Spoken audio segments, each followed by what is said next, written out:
Participants, are you able to hear me clearly? Okay. So, as Yes, far sir. as our fourth unit is concerned, Yeah.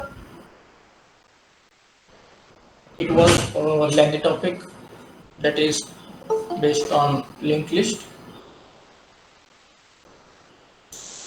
One more application and case study is associated with it, and this would help us to understand what is exactly need of this dynamic memory allocation. So we have one example. It related to it is memory allocation. So in today's topic, we will discuss about garbage collection and memory organization or allocation. I'll just share the screen with you.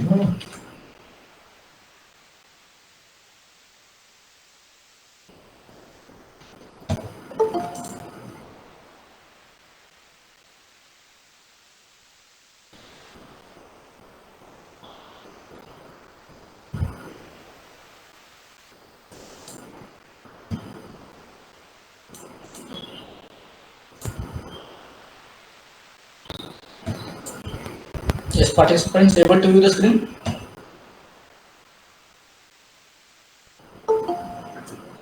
Yes, sir. So over here, you can Yes, sir. observe that it is a schematic of simple memory allocation. So the first column is highlighted over here is schematic representation for memory addresses, and we divide the memory into some blocks. So for example purpose, we say that there are 10 data elements in each block.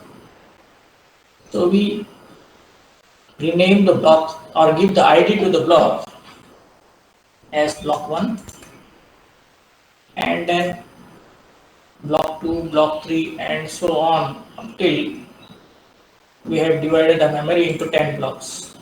You can see this, that in column 2 everything is highlighted. Now here is what are the contents. So you can see that if the memory is being utilized, then it will have some contents. Else, if there is no contents, the value is nothing but null. So you have to remember that whenever there is a null, that means the memory is available. So, or you can see it is terminated. Now, to represent the header and footer, that is the block details, we have block descriptor. So this is nothing but the block descriptor. So in that we have one is a block header, that is the starting point of the header, and you can see the status of the memory. If it is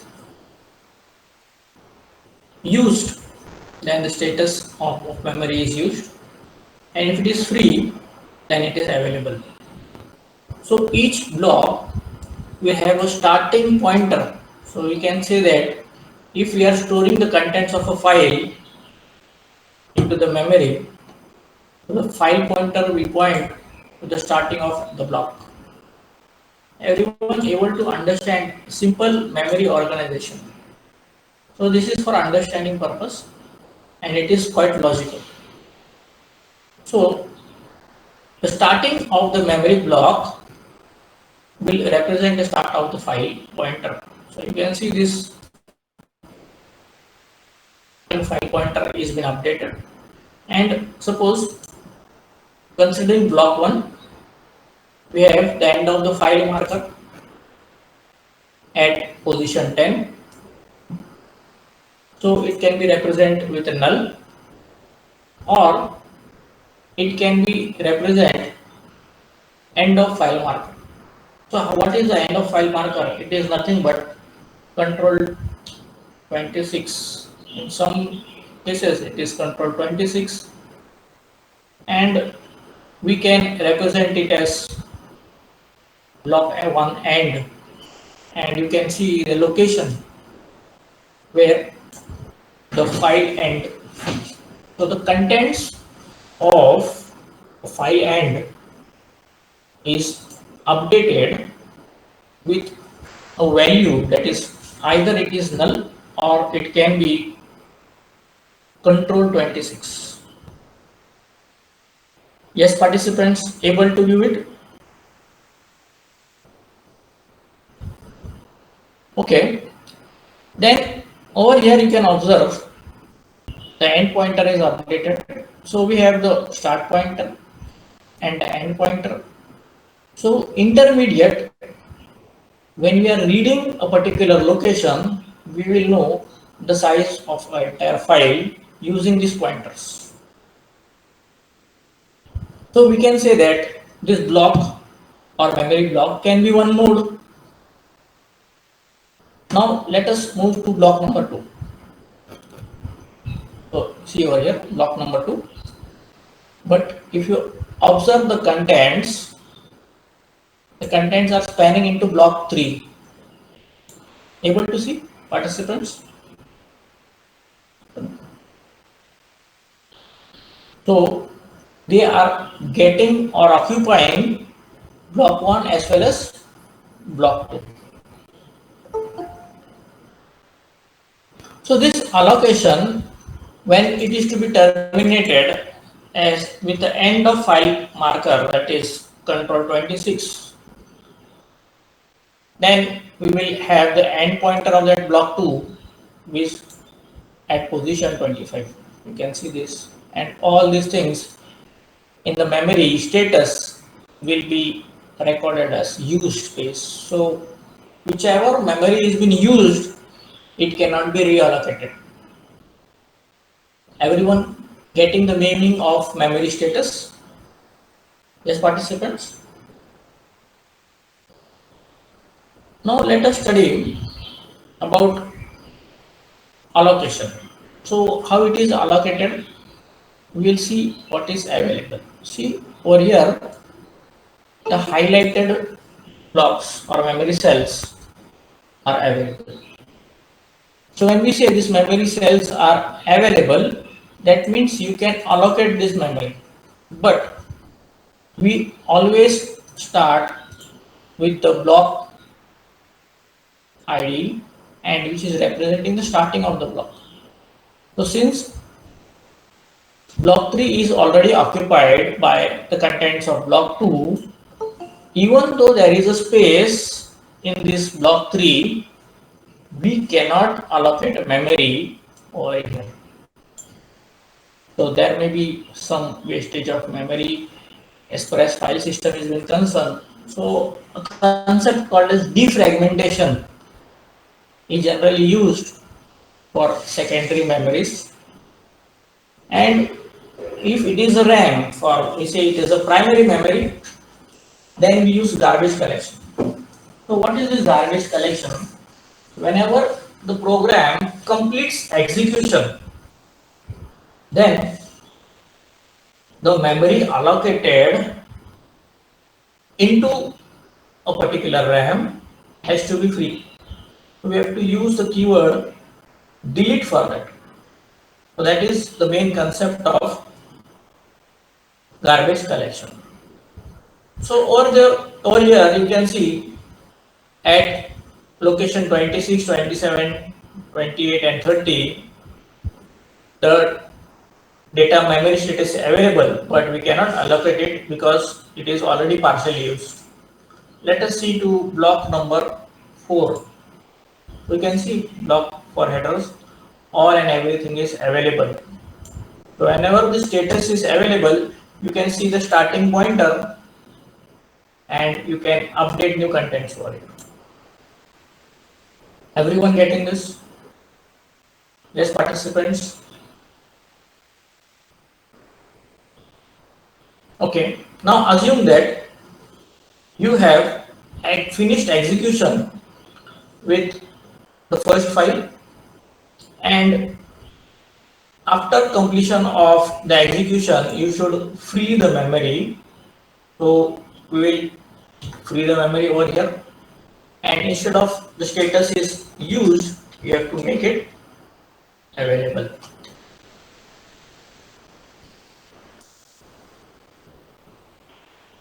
So any process that will release the primary memory for allocation of next data is nothing but garbage collection. Everyone getting the concept of memory allocation and garbage collection? Yes, sir. Yes, participants? Yes, sir. Now, as far as memory allocation is concerned, we have various algorithms. One is the first come first serve, we can say, or there is something called as first fit. Next is best fit and worst fit algorithm. So these are some of the algorithms. If you design your own algorithm, it will be more challenging, and the application will be appreciated if it fits the content within a particular block. For example, we have to allocate memory to a program which, one second.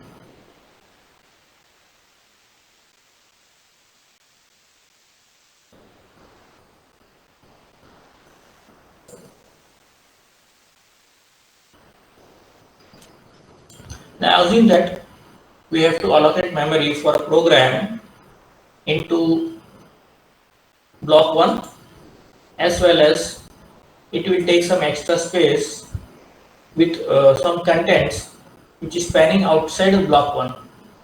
So which algorithm we can use? So there are 4 algorithms over here. So I'll discuss about only one of them. So first algorithm, you can take it down. First fit. Second algorithm is best fit. Third is worst fit.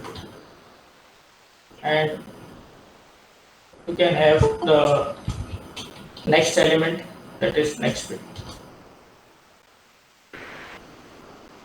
So what this first fit is doing, we first accept the size of the record or file to be stored. So based on the file pointer, starting position and ending position of the file, we have the end pointer is over there. So based on the starting position and ending position, we get the file size.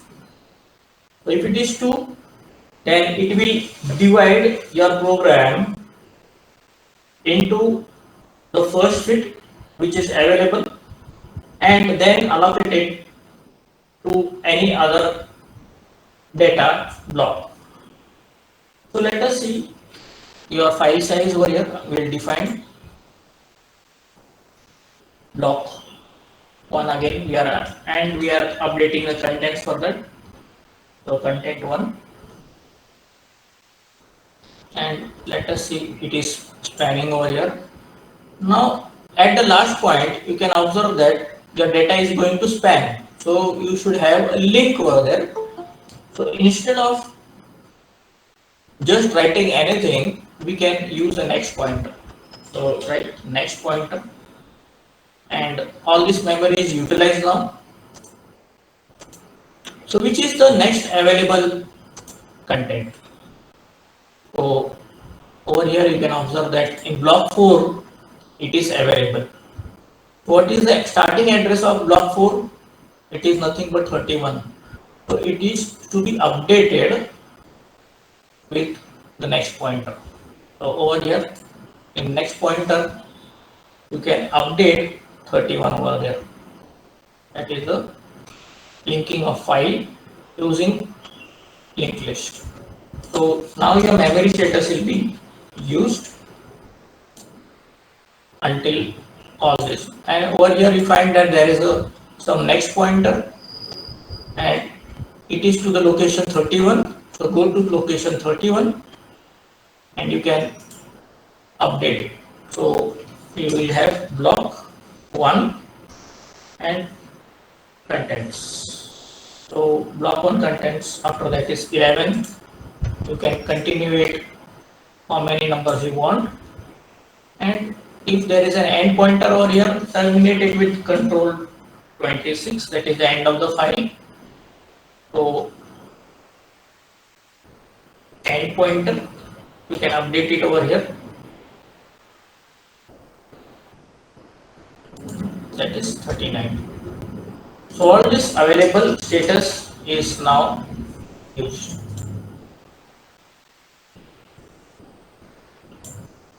Everyone getting the concept of allocation of memory? Yes, participants? Yes. Yes, sir. Okay. Now, over here, what is there? If the file is broken into multiple links or multiple pointers, next pointers we can say, then it may happen that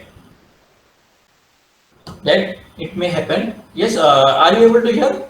Yes, participants? Are you able to hear me? Yes, sir. Okay, okay. So what will happen if there are multiple partitions of a single file into small size? The access will be slower. So it is expected that instead of choosing multiple partitions, you should choose one single block. For example, block 6 and block 7 as a continuous block which is available to store the contents of that file which was reassembled or broken into two parts. So if you design such kind of algorithm, then we say it is best fit algorithm. Everyone getting the concept of best fit? Yes, participants? Now, second is there is a concept called as worst fit. So in worst fit, we use the maximum available memory. So instead of the block size was just spanning, it will check the maximum free available. So if there is 3 blocks empty over here, so let us say there was block 6, block 7 and block 8 is empty, he will try to put all the contents over it. Now what is the disadvantage of the scheme? Over here you can see that if another file with greater than 20 is to be allocated resources, then he has to wait until some of the memory is available. So this is the disadvantage of worst fit. And for that, sometimes next fit is being considered, that is next available slot is being checked. So you can see if you want to load a file which is spanning more than 2 blocks, it will start with block number 10, then again check from the starting which is available, and it will move to this block number 6 and block number 7. So depending on this algorithm, you have to work out your own strategy to allocate resources such that the requirement of every program is satisfied. Now you can see in task manager, I just started. So in start manager, task manager, you can see one part is memory allocation. Everyone able to see? So there is a task Firefox and it is allocated some memory in case, and there is excel.exe which is occupying some memory. Now suppose we finish one of notepad.exe is there, so I just terminate the process. So what we have done, we have freed the RAM. That means now my memory is available for a new task to adapt. So you can see this in performance also. So you can see my memory is utilized over here is 1.77 GB. So in order to make my programs to work efficiency, what we have to do, we have to reduce the execution of some of the applications. And for that, memory management or understanding of algorithms related to memory management is a challenging task. Okay, so one phase is allocation of memory and another phase is freeing of memory, that is garbage collection. Yes, participants, did you understood the two concepts? One is memory allocation and another is garbage collection.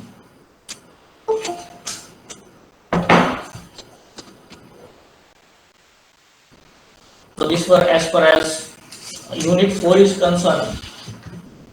As this is only a case study part, we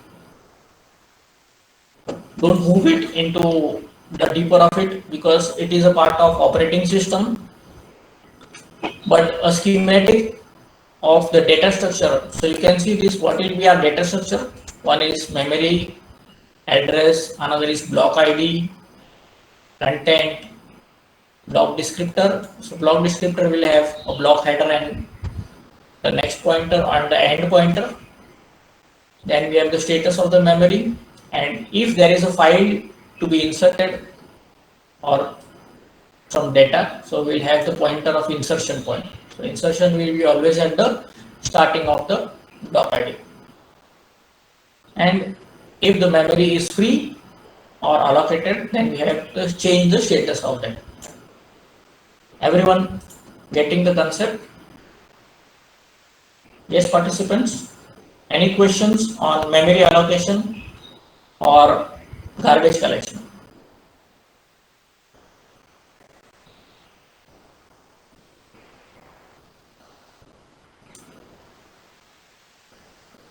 Now, as far as theory is being concerned, we will put up the assignments on this.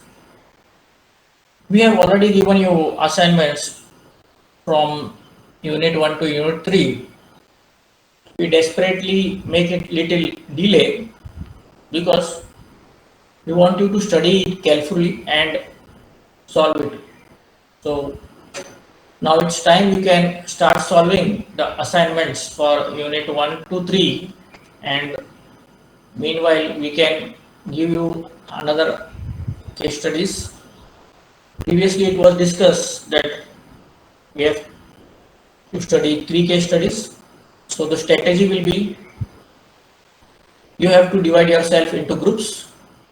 Each student will study only one case study and he will share his contents within the group itself, and the presentation can be given by the group itself.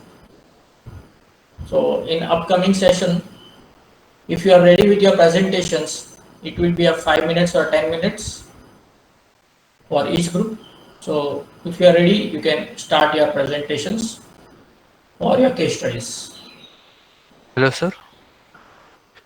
Anybody has presentation related to case study, he can take 5 minutes to present his knowledge, and that will be added to the curriculum. Yes, anyone? We have given 3 case studies. At least one you have to explain. Whatever contents you have collected. So if you have not done it, we recommend it that you should go through the literatures available on the web, and you will be able to understand how to read, how to understand technical contents.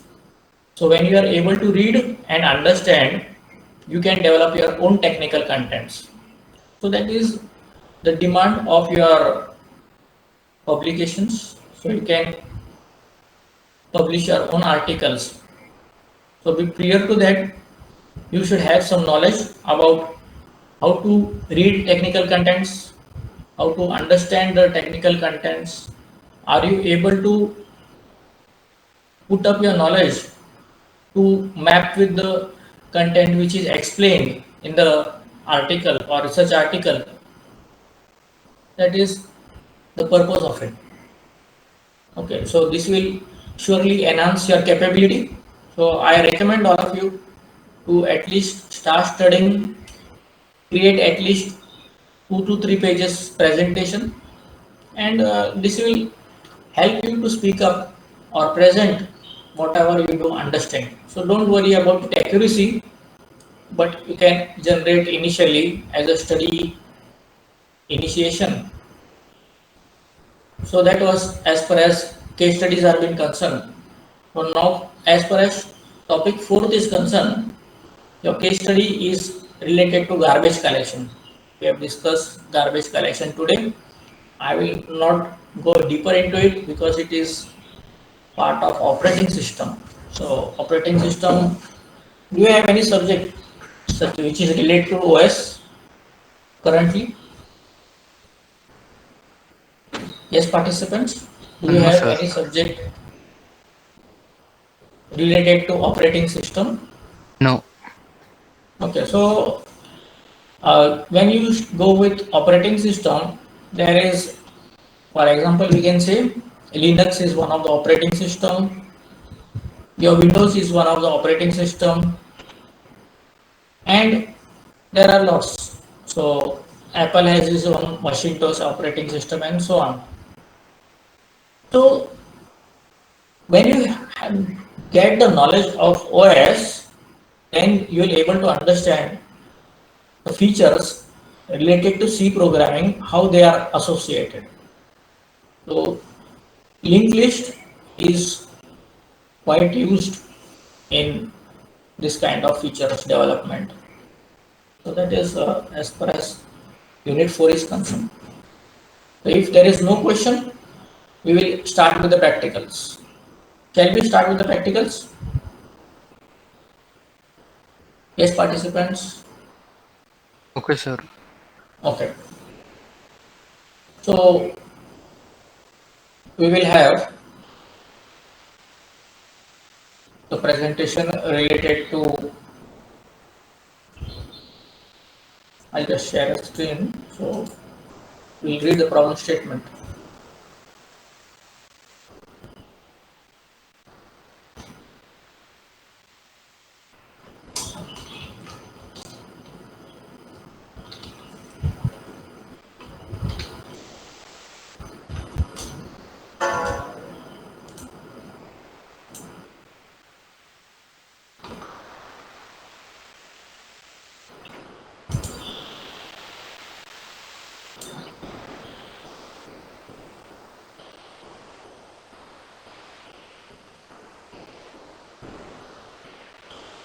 Okay.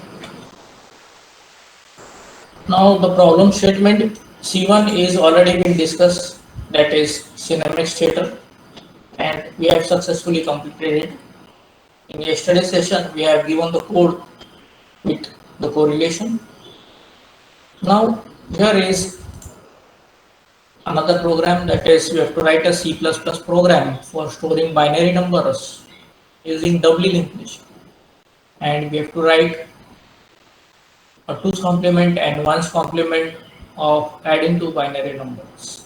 So today we'll discuss upon this, and also we'll see how we can write efficient code for conversion into a decimal number into a binary number.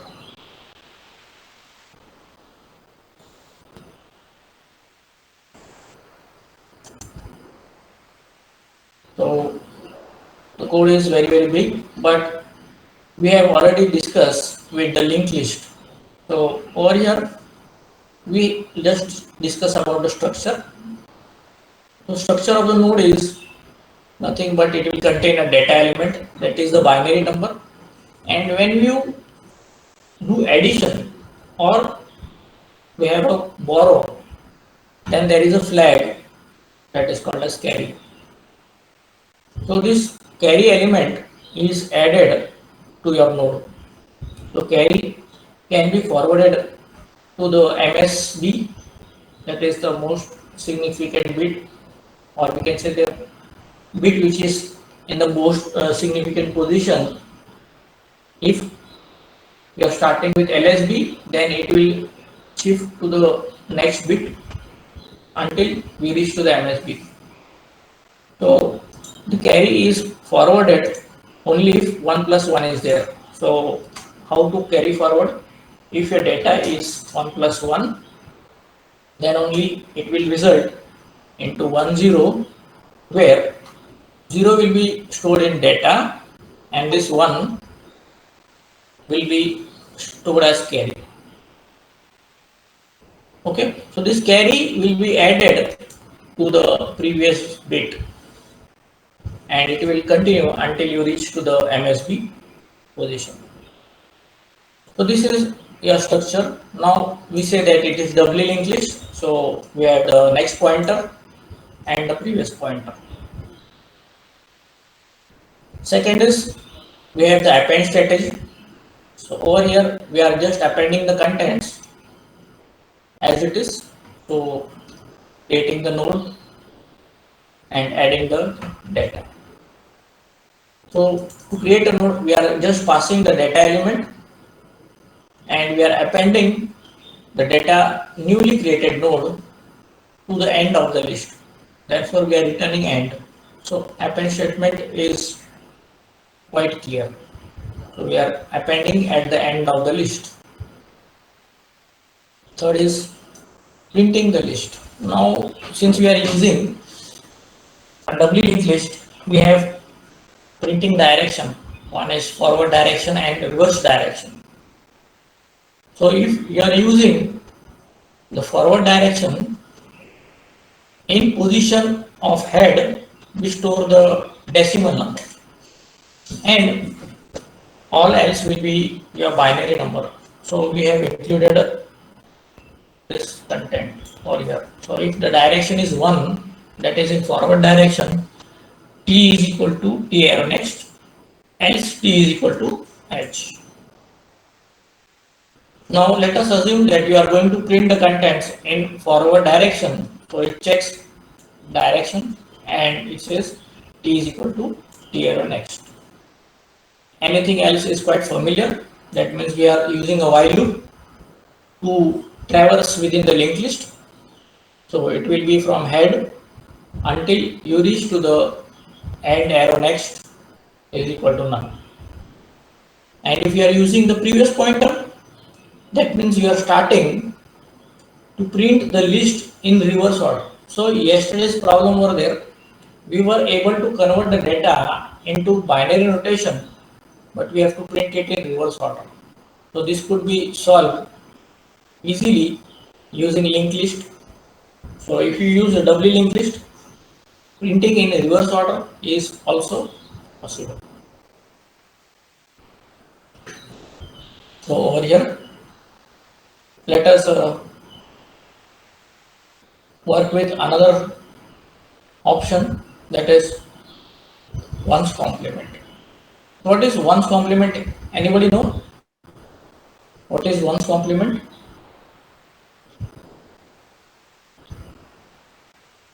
So if you convert any number into a binary number, its binary bits are just inverted. So 1 will be changed to 0 and 0 will be changed to 1. So over here this is the logic. If T arrow data equal to 1, we set that T arrow data equal to 0. Else we reverse the contents, T arrow data is equal to 1, and if we simply print T arrow data, which is now reversed, and naturally the direction matters. So over here, if the direction is in forward, so you get T is equal to T arrow. Next, else T is equal to T arrow. Previous. So this is related to navigation or traversing from the linked list. Now, the most important point, yesterday we have seen the calculator function. So let us see what was that we have studied. So I select a bit, byte 1, and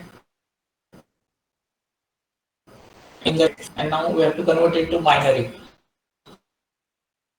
So you can see it is, we are getting the output which is converted 15 decimal 15 into or 4 ones. So over here in ones complement, if you say all will be 0 and this one will be 4 zeros will be converted to 1. So that is a reverse process. So when you convert any number into a binary representation with 4 bits, now let us see with the value of 64. So 64 in binary, how it is represented. So you can see the second line, not the above one. It is 0, 1, 0, 0 and 4 zeros followed it. Everyone able to see the calculator? Yes, sir.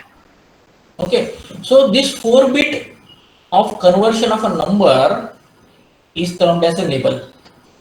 Therefore, we have written a function called as nibble. Yeah. So currently we think that we are taking a byte as the data type. So it will contain 8 bits and the size of the nibble is 4. So you can see that there was any number which was in this range, that was 0, 0, 0 and 1, 1, 1. Then we put it I is equal to 0 and this data is the input which is converted, is supposed to be converted into a nibble. So we use a for loop for that. We assign all the arrays to zeros and then we convert it into a binary number. So nibble of I is equal to data mod 2, data is equal to data divided by 2. We use I plus plus. So all the data which is given in decimal will be converted into your decimal to binary over here. So this is the code. It will put up a binary data and we set the nibble value because we have to reverse it. So we put nibble of I. If it is 0, then make it 1, and if it is 1, make it 0. So we have to complement it. Reverse karna hai usko. And finally, we print the values of the nibble. Now, as far as this nibble is concerned, it is having very significant importance. We will see its significance when we run the program. Now, create a binary. So, what we are going to create? We are going to create a linked list with binary numbers. So, it will store binary data. So, naturally, we will store the first node over here is the head node, and H arrow data will contain the binary number. So this number which is supposed to be converted into binary is stored in N, and there is a condition while N greater than 0, we put the modulus operator and append the data into the linked list and simply reduce the value of N, that is N divided by 2. Therefore, this while loop will be terminated. Suppose you omit this one. So what will happen? Your linked list will go into an endless and it will may not terminate easily. It will consume all your memory unnecessarily. Okay. So for that purpose, this terminating condition, that is reducing the value of n, is very important, and then only you will get accurate binary numbers. Now this is an optional block. If you want to write, you can write it. This is for the purpose of getting the contents from the linked list. So your binary values will be printed over there, and we return the end element. So this was as far as creating binary numbers and appending it into the linked list. Now reverse process, if binary numbers are there, they are supposed to be converted into decimal numbers. So how to do that? A simple program which is additional to this. Always set data is equal to 0 and base is equal to 1. So what is this base equal to 1? It simply means it is 2 raised to 0. So when we say base is equal to 1, that is 2, then it simply means the next element or next bit should be multiplied. So over here,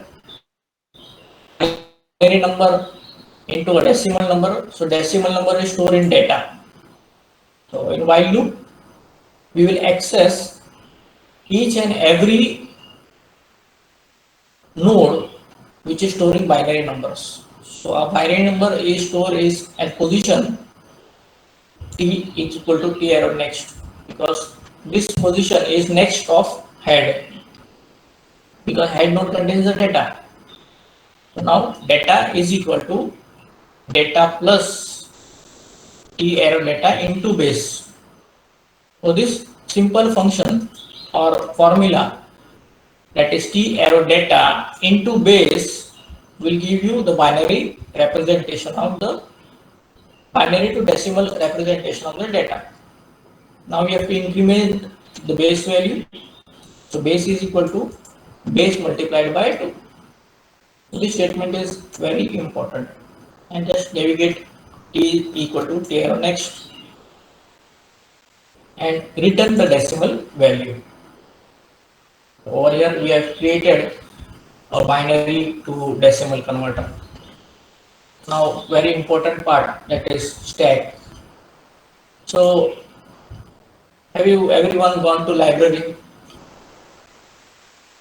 I think. Yes, sir. Everyone has visited libraries, and you might find some books are kept one above them. So if there are 10 books which are organized from top of the table to table, book 1 is on book 2, book 2 is on book 1, book 3 is on book 2, and so on. So which will be the top book? If there are 10 books, then naturally book 10 will be at the topmost level. Yes, participants, can you imagine the pictorial representation of these books? So if you try to remove any of the intermediate books, what will happen? The entire It will stack fall. might fall. The entire stack might fall. So stack is one data structure that you can only add or remove from top of the stack. So this is the important property. Therefore, with stack we define the top of the stack. So top of the stack is nothing but an index. So in our case, if there are 10 books, the index of my topmost will be, so top is equal to 0, suppose. Keeping a book on the table and arranging them, suppose book 1 is below book 2 and book 2 is below book 3. So this type of insertion is termed as push operation. That means we are pushing the contents on the top of the stack. So simple word is there. Stack is nothing but the array. Stack top equal to data. So we have pushed the contents data on the top of the stack, and we have increment the top so that it can consume another data. As far as stack is concerned, we have the entire description for this in unit number 5. So we'll come to this stack many times over there. So this is a stack we are using for reversing the contents. How we'll see that? Another operation is pop. As we know that in stack, only top elements can be inserted. That means element can be inserted at top, and only element of the top can be removed. So when you remove the contents from the stack, you will reduce the top. So your top is top minus minus, and stack top will give you the data which is at the top of the stack. And finally you return the contents. If the top is less than 0, naturally it will return -1, which means there is nothing on the table, everything is clear from the stack, so everything is read. So this was as far as push and pop is concerned. We will see how this operate also. We will write programs for that, but currently you just understand. Now one's complement. So let us check for one of the website. I'll show you some ready contents.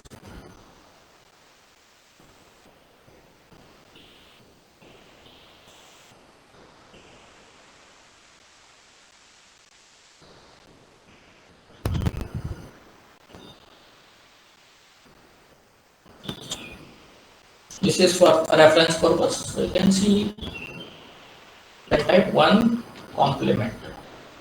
Complement.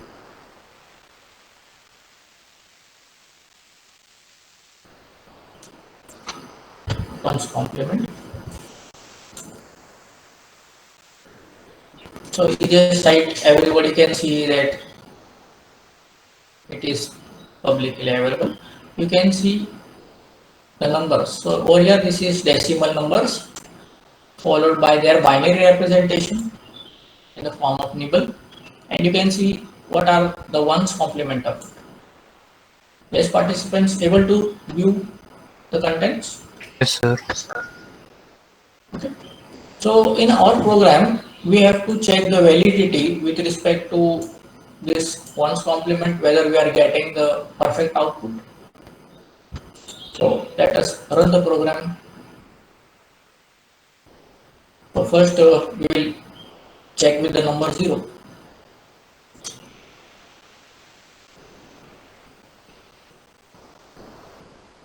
So you can see the ones complement of 0 is 111. Now let us compare our outcome. So it is. So we have successfully completed the ones complement for the number 0. Now let us check for 1.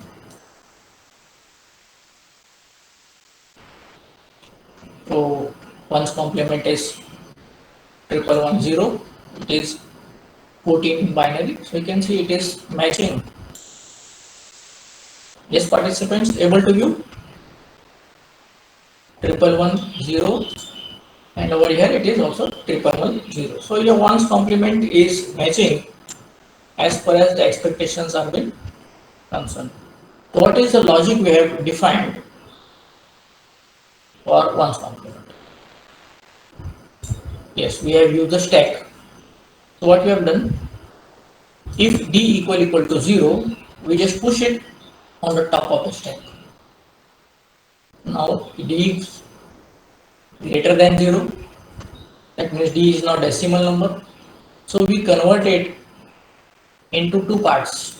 That is, you divide it by 10 and then push it on the stack. Then you divide that data by 10. So as we do for binary numbers, here we are separating decimal numbers. That is the only purpose of it. And in the while loop, you can see we are just popping out the contents and passing it to convert to nibbles. Therefore, when we convert the data into nibbles, we are getting it into a format of nibble. Okay, so let us move with a two-dimensional data now. Let us say I want to add 9 plus 1 is nothing but 10. So what is the result of addition? 10. So you can see in binary it is represented as 1010. But in 2's complement you can see 11110. So this is nothing but 1. And what is the next value? It is all ones. So all ones means nothing but 0. So it is 10. Yes, participants able to understand the nibble representation of 1's complement? Yes, sir. Okay. Now let us take a bigger number and we'll check whether our nibbles are going to work. So 65 and plus 1. So it will be 66. So we'll have again a nibble. The first is we are getting 9. So what is this 9 in 1's complement? So 9 is nothing but 6. Everyone getting this? And again 9. So the answer is correct. So this is how you can validate your results for 1's complement, which is we are getting quite accurate over here. So as far as 1's complement is concerned, we have completed the contents. Now my challenge is that you have to add two binary numbers. So we have finished it. We convert the decimal numbers into a decimal addition and just pass it to the node. So this is one of the strategy. You can use a pure binary addition by carry forward method using linked list. So I kept it to you, but as far as current session is being concerned, we will discuss upon these points. So let us check a three-dimensional number. So three-dimensional, three-digit number you can say. So I put it something 129, and you can add 10 to it. So it is 139. And let us check whether we are getting three nibbles. Yes, we are getting three nibbles. So first nibble is representing 1. Second nibble is representing 3. So you can see that 3 is nothing but 1100. And finally 9. 9 it is 0110. So you can see. Now here it is given up till 7 only. But the inverse of 9 you can get it is. So when you invert it, you get 1. This 1 will be converted to 0, and again 0, and finally it will be 1. So 1001 is 9 in binary. So the 1's complemented is successfully completed. Yes, participants, any questions on today's assignment?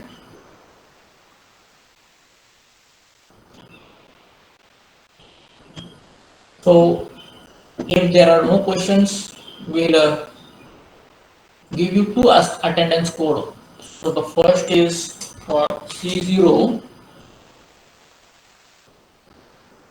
02 and 1 second.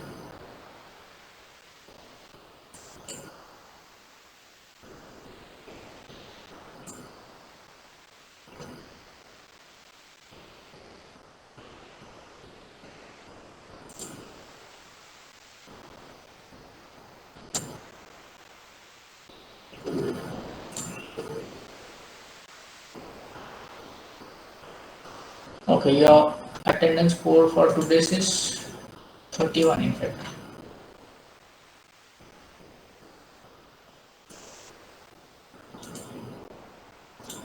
So attendance code for FDS, this is for FDS, and second code is C004 and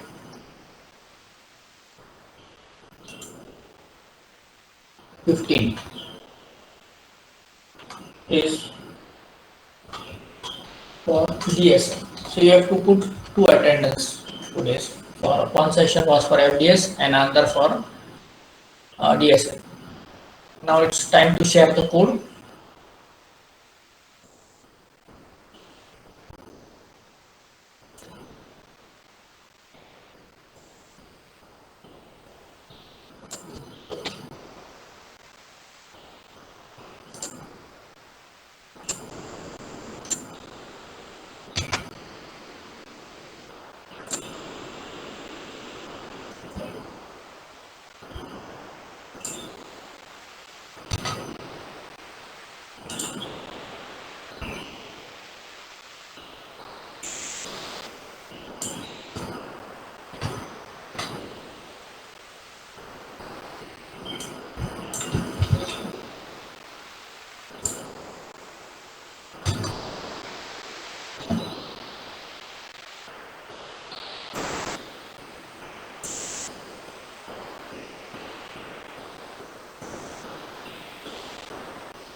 So I hope everyone will be able to play with this code and try to solve it in a more approach that is nearer to linked list. Try to modify the code and design your own menus to make it more attractive. So if you have any questions, you can ask, else we'll terminate the session.